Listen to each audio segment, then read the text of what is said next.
In the year of 1773, I got an invite to a tea party. It was thrown by the Sons of Liberty. In Boston Harbor, they were pouring tea.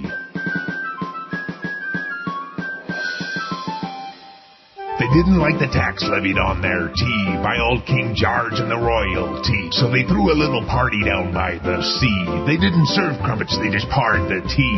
Tea, tea, pour that tea into the harbor with the fish of the sea. Tea, tea, pour that tea, be our guest at the Boston Tea Party.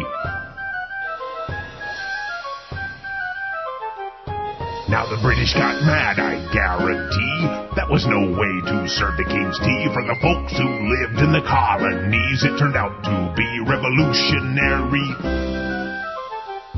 I remember the year with certainty. It happened in 1773. That's when I had my first taste of tea as a guest of the Boston Tea Party.